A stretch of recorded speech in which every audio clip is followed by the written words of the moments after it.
Assalamu alaikum viewers, welcome to my channel.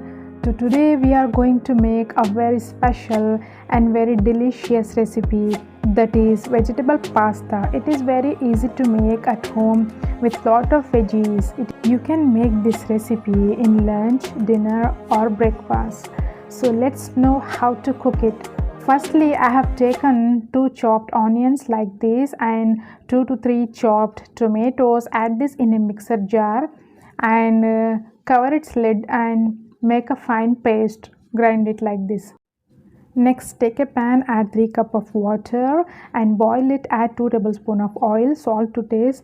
Add our 150 grams of pasta and cook it about for 10 to 12 minutes until it's properly cooked. Now drain its water and keep it aside. Now take a kadhai and add 3 tablespoons of oil. Add finely chopped ginger and garlic and stir it well like this. After that, add 1 finely chopped onions and fry it. Saute it for 1 minute. Add finely chopped beans, some green peas. Add 1 chopped carrot and saute these veggies for 2 to 3 minutes on high flame like this. Add half teaspoon of turmeric, 1 tablespoon of red chili powder.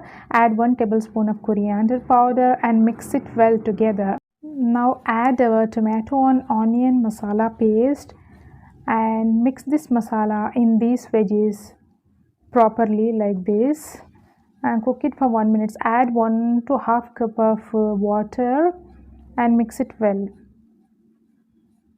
Now make this kind of consistency. Add half teaspoon of garam masala, salt to taste and mix it well again.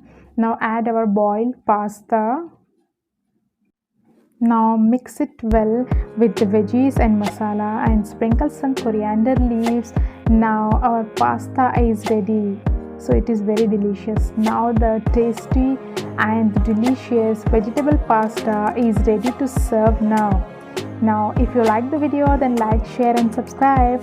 Thanks for watching guys.